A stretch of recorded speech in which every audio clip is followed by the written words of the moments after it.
today our topic is whaling, and as many of you might know, whaling is conducted these days in just a handful of places around the world.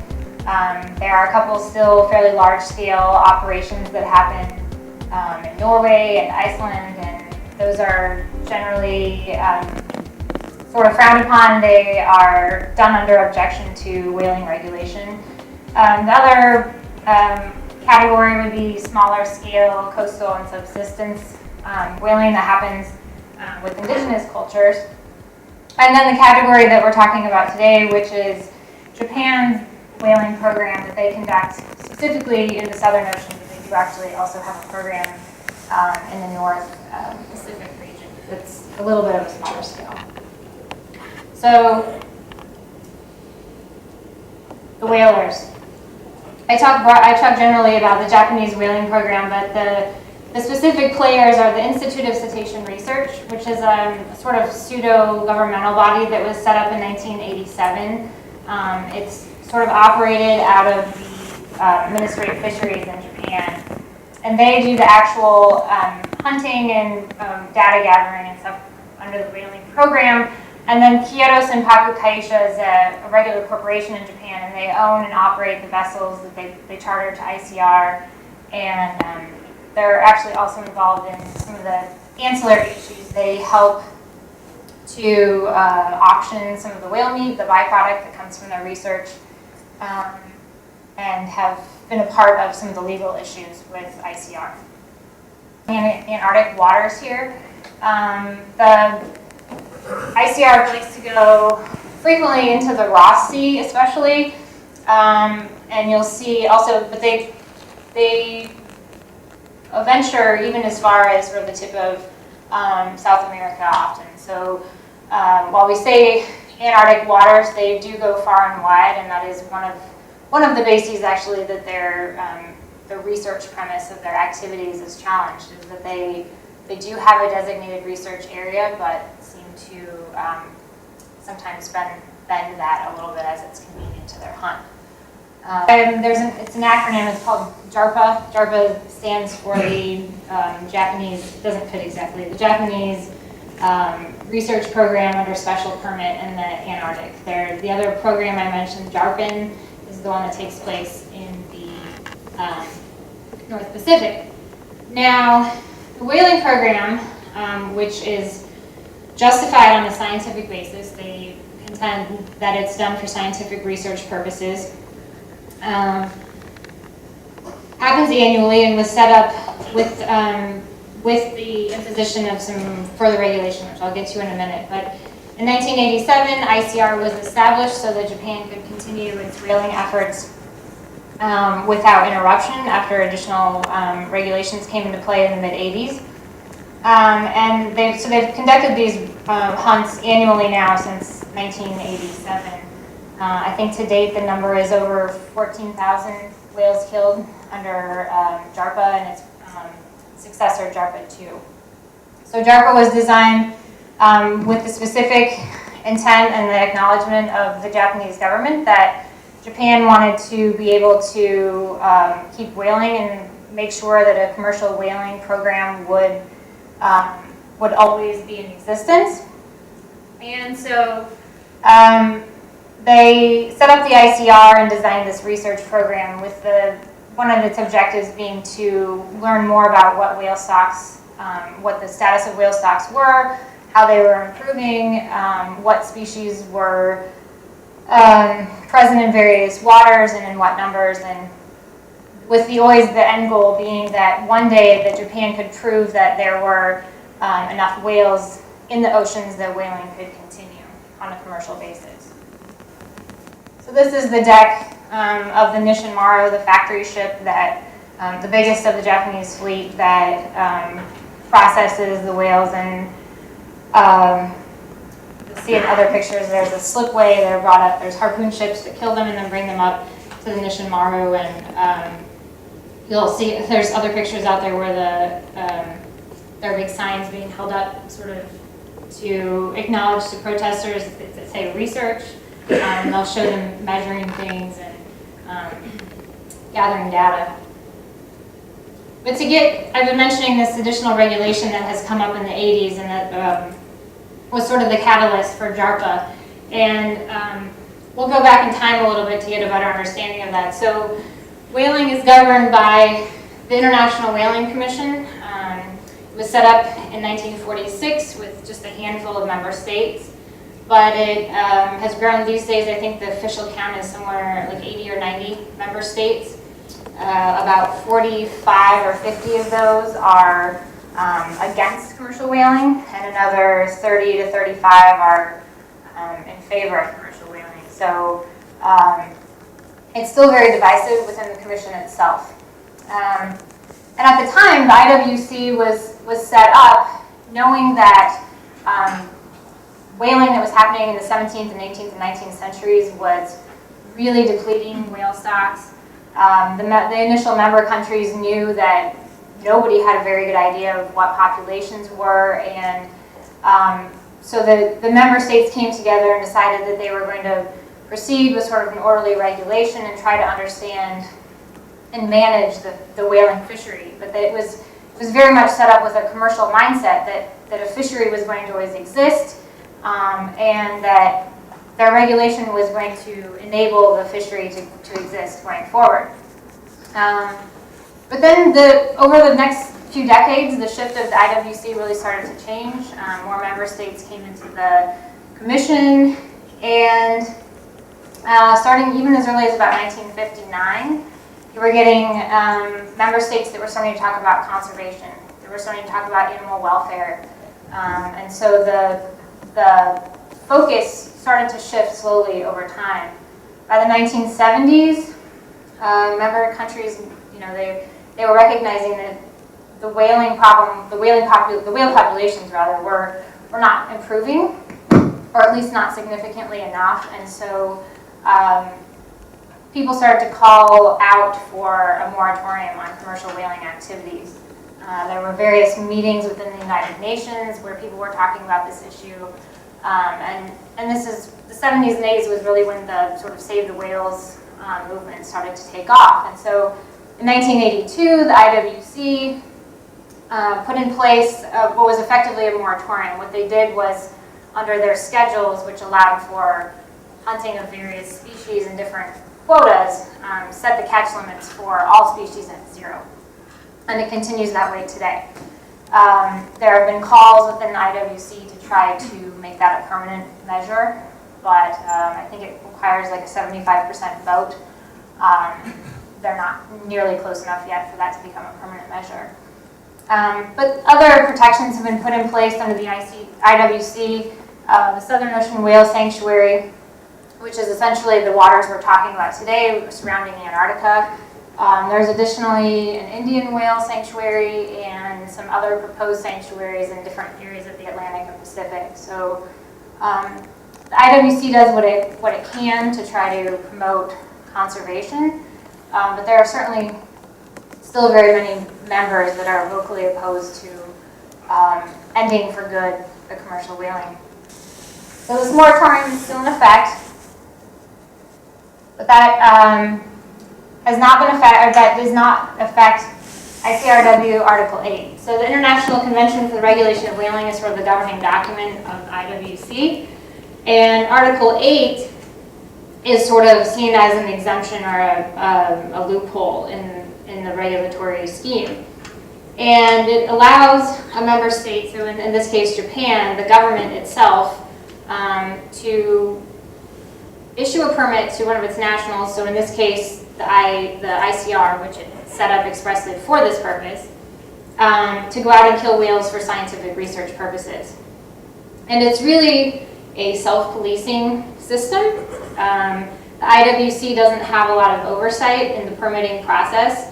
The member state is expected to report to the IWC that a permit has been issued, and whatever body is conducting research is expected to submit their scientific findings to the scientific committee within the IWC. But other than that, there's not a lot of guidelines that really describe how these scientific research programs are supposed to be carried out, and things like quotas and stuff certainly do not exist.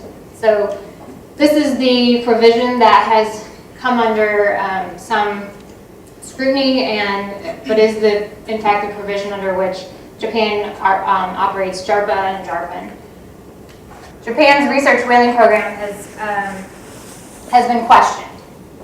And these are some of the responses to what the reasons for its research program and the responses to the critics, in particular Sea Shepherd. So, as I mentioned before, the government of Japan has always wanted to continue and be able to continue commercial whaling. And so their point is that the research that they conduct is providing this valuable information about whale populations, and that's going to someday enable commercial whaling to open back up again once they're able to sufficiently demonstrate that populations can support commercial whaling. They talk about competition with commercially important fish. Fish is obviously a huge source of protein in Japan, and so one of the responses is that whales eat tons and tons and tons of food out of the ocean every year, and so that's competing with other fish and if we're saving too many whales, it throws the ecosystem out of balance and is negatively affecting fish that are important sources of protein for the Japanese people and people around the world. They like to criticize Greenpeace or Sea Shepherd as being economically dependent on the whaling issue, and that it's a self-promoting issue, and that's why they continue to press the issue. And closely tied to that is it's also a political east-west sort of conflict, or that it's an anti-Japanese cultural kind of sentiment. But it's the history of the Japanese whaling program is something that's hotly debated. So the various ways that this has been challenged. The first real breakthrough was in 2008. Back in 2004, the Humane Society International had brought a lawsuit in the federal courts of Australia domestically. And this was in direct response to violations by Japan in conducting JARPA in the Australian whale sanctuary. So Australia, on its own, had set up its legislature had set up this Australian whale sanctuary. So it declared all of its EEZ around mainland Australia, and also its island properties in the Quarry Island, and the very hotly disputed Australian claim to Antarctic territory, and said that whaling was forbidden in those waters. And Japan has acknowledged that they conduct JARPA within the Australian whale sanctuary, and so Humane Society brought a lawsuit trying to enjoin to get a court order stopping Japan from conducting whaling activities within these Australian waters. The defendants sort of played games with service in the lawsuit and decided not to appear, and so there was a default injunction issued against them in 2008. That injunction is still in place, but has still been ignored by Japan. Australia has not shown the political wherewithal or will to be able to really enforce that injunction. The one exception being that through diplomatic channels, it will often contact the Japanese government and say, hey, your boats are down in our waters, we want them out. And that happens fairly frequently because the vessels often pass nearby Quarry Island, because that 200-mile EEZ includes waters in that area. That is one way that Australia has responded. And under continued pressure of the public in Australia, Australia brought the case to the International Court of Justice. The International Court of Justice is also known as the World Court. It's part of the United Nations. And it allowed the ICJ is a forum for disputes between countries. So Australia brought this case in 2010, arguing that Japan was in breach of the International Convention for the Regulation of Whaling. It was arguing that, in fact, the JARPA program violates the Article 8 requirement that it's not conducted for scientific purposes, that it was further violating other provisions of the convention, including operating within the whale sanctuaries, using factory ships, and killing certain kinds of whales, and lots of technicalities with how the program was actually conducted. New Zealand also joined the lawsuit eventually. That was back in, I think, 2013, and was largely on the side of Australia. So just last week, there was a final judgment issued in this case, and it was fairly surprising, if not groundbreaking. The court, by a 12-4 vote, determined that Japan was in violation of Article 8 obligations because it was not conducting research for scientific purposes. It didn't actually go so far as to say that what they were doing was unscientific, which is an argument that many have put forward. One of the arguments made at the ICJ and by groups like Sea Shepherd is that lethal whaling simply is not scientific or not needed for scientific research. And the court didn't actually go that far. They examined JARPA's objectives and said, it's possible that these objectives could require lethal whaling methods, but the problem was mostly in the design and implementation of JARPA. So the court looked very carefully at how the proposed sample sizes were determined by Japan. They looked at the species that Japan was wanting to take, also the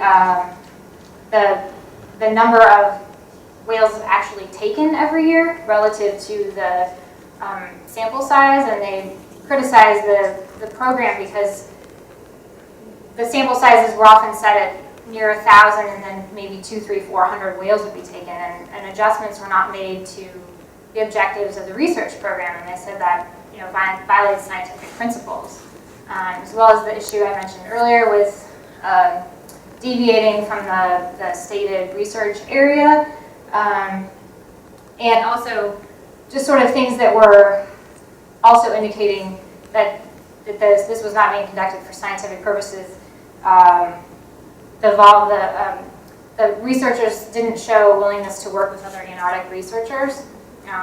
They weren't producing a lot of peer-reviewed articles, and just generally it seemed like they were trying to use the ends to justify their means, in that they were also saying that, well, we need to be able to kill the whales so that we can use the meat, sell it, and that money funds our research. And I said, well, that's kind of not really the right order. So the really surprising thing was the relief that the court ordered. The court went so far as to say that Japan could not issue any more permits under the JARPA program. They had to revoke any outstanding permits that were already in existence. But it's a little tricky. What's been in the media, there's a lot of headlines, Japan no longer able to whale, and that's actually not how the ruling came down. The JARPA program in the North Pacific will still be able to go forward. That wasn't something that was challenged by Australia. The court left open the possibility that Australia could redesign JARPA with different objectives, different sample sizes, and then theoretically they could go back out again. So it's still an open question what the future of this program will be, whether the ICR or any Japanese researchers will return to the Australian or the Antarctic waters. So we'll see. It's pretty interesting, but it still has to play out yet. So another challenger, of course, Sea Shepherd. This is just one of the many different photographs out there of Sea Shepherd vessels in their efforts to intervene against the Japanese whalers. As I've mentioned, they've always been fairly staunch in their position that nothing about ICR's program is scientific, that it's just a commercial enterprise in disguise. But this, again, is also something that we're not sure what will happen. Because of the ICJ ruling, we don't know what the future of Japanese Antarctic whaling is. We don't know what the future of Sea Shepherd's Southern Ocean whale campaigns are. So it continues to be an open question. But the one thing we still have hanging out there is Japan's backlash. This is where we came in as lawyers. Sea Shepherd was sued by ICR and Kyoto Senpaku in the district courts in Seattle and the federal court system down there. They are asking for an injunction prohibiting Sea Shepherd from its efforts to oppose whaling, to intervene against the whaling program, and alleged a bunch of really nasty sounding claims, piracy, terrorism, unsafe navigation, and using all these arguments to ask the court for an order stopping Sea Shepherd's methods and declaring that they were in violation of some various international conventions and rules against unsafe navigation and so forth. This case is ongoing, but like the Southern Ocean Campaign itself, the future of this lawsuit is going to be closely examined now that we have this ICJ ruling. It sort of really changed the playing field. Hoping for is that on the strength of the ICJ ruling, that some other nation might stand up and try to put a stop to the North Pacific program as well. Arguably, much of the same reasoning would apply. I think up until now, the North Pacific operations has taken a backseat because the sample sizes are much smaller. It's just not as well understood or known. It's not. Sea Shepherd itself and whale wars brought a lot of attention to the Antarctic issue, but there's nothing similar for the North Pacific program. So, like Paul said, there's some chance that perhaps some Sea Shepherd may move their opposition efforts to the North Pacific, or maybe there will be a more diplomatic or legal remedy that might happen similar to what happened with the ICJ. For whatever reason, Australia did not seek to challenge that other research program, but certainly the ICJ ruling gives member states, countries that are signatory to the ICRW, a grounds to challenge that. As far as the Icelandic and Norwegian programs go, those are technically, legally, a more difficult case to make. Norway and Iceland wail under an objection to the moratorium. Under the ICW rules, they can officially object and say, I opt out, and that's what they've done with respect to their operations. So they're still technically members of the IWC, but they choose not to adhere to the moratorium. So that makes it harder for groups to challenge their operations because they technically are legal under the convention.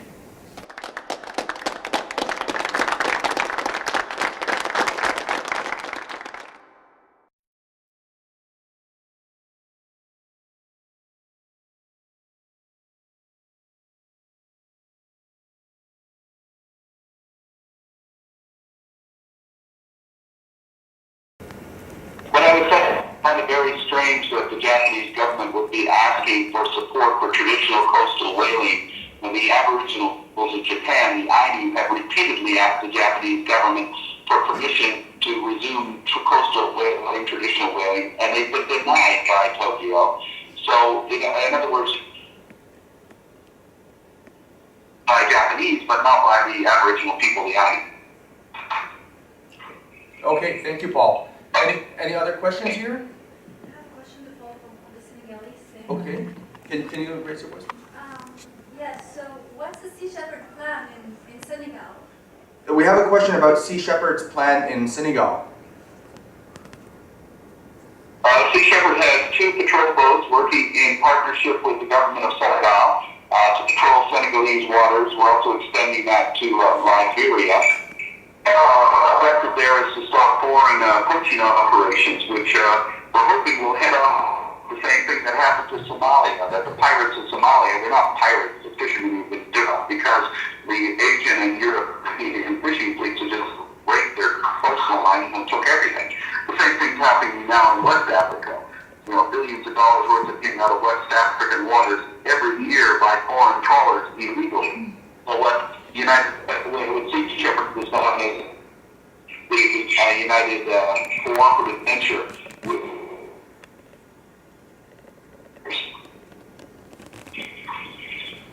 Okay, okay, thank you, Paul. Any other questions? Just one question about what plans Sea Shepherd has regarding Norwegian and Icelandic whaling as well as the North Pacific program by Japan. We have a question about Sea Shepherd's plan with regards to Norway, North Atlantic? And the North Pacific North program Pacific. by Japan, Norway and Iceland. And Norway and Iceland. We're going to have about 500 volunteers in the Faroe Islands this summer, June, July, August, and September, oppose the killing of pilot whales in that Danish protectorate. Once we've established that Japan will not be the Southern Ocean Whale Sanctuary, we'll be in a position to move our ships either to the North Pacific to intervene there or to the North Atlantic against Iceland and Norwegian operations. So right now we're just trying to settle the Southern Ocean Whale Sanctuary. We committed ourselves to protecting that sanctuary. Other areas. Thank you very much. Thank you, Paul. Taking another question? Maybe one last question before having a final comment by Paul. Yes. My sister Lisa Shalom told me to send Paul a hug. Sorry, your sister's name? Lisa Shalom. Lisa Shalom is sending hugs. we have her brother here in the room, so he's sending a message. Yeah, Lisa's one of our crew members on the 2002-2003 campaign, the very first campaign to the Southern Ocean, so tell her about that. Thank you. Okay, do we have any other? Yes, we have a question here. So on what grounds is the Canadian government preventing him from returning to Canada, and what's he doing to address that? Great question. Paul, we have a question about on what grounds does the Canadian government prevent you from entering Canada, and what are you doing about it? I would like to know, I'm not in charge of any crime in Canada. What happened is that my passports, I had both the U.S. passport and the Canadian passport, were turned over to the embassy, the Canadian U.S. embassy. The U.S. embassy returned my passport to me. Canada has refused to give me an explanation, and my request for my passport has been denied. I cannot enter Canada on a U.S. passport as a Canadian citizen. That's illegal. But effectively bars me from entering my own country. Okay. Okay, Paul. Any other questions? Any final comments? Paul, I have a quick question for you to reiterate on the question about Senegal. It is our understanding that you've been asked officially by the minister or the government of Senegal to come in and patrol the waters. Is that correct? Yes, we have similar partnership in Ecuador. We've been in Ecuador now for 13 years. Since we arrested 4 poaching operations in Guatemalan waters. So this process is within the EEZ or EEZ and outside in the high seas? It's within the 200-mile limit. It was where a Russian trawler was arrested. They were fishing right within sight of the coastline. It struck us rather a shock to all these small fisheries that we're grabbing them right now. Putin was quite enraged about this $150,000 and fines and had the catch confiscated. But for the first time ever, the West African nations are cracking down on the foreign invaders who are taking the fish right out of the waters. Okay, thank you very much, Paul. I think that wraps up our questions here. Do you have a final comment you would like to make? Well, the only comment that I always consistently make is this: if we don't save our oceans, we're not going to survive ourselves. If the oceans die, we die. We don't plant with the dead ocean. Right now, we're dealing with plastic pollution, oil pollution, chemical pollution, acidification. The oceans are in trouble, and if the oceans die, we die. So it's probably one of the most important issues for us to be addressing. Okay, thank you very much, Paul, for joining us here, and we appreciate the time you've taken and apologize for the misconnections on the internet here. I'll hang up now, and this will conclude our discussion. One last thing, what is the Department of Fisheries and Oceans thinking by burning the libraries? It's just right out of Nazi Germany, which is, I cannot believe that it's the research that's been done on fisheries. So what is it for? Who's protecting? That's the question. You might not, you're not seeing this, but there's a lot of smiles in the room. Your point well made. Thank you. Okay, Thanks a lot, Paul. Take care.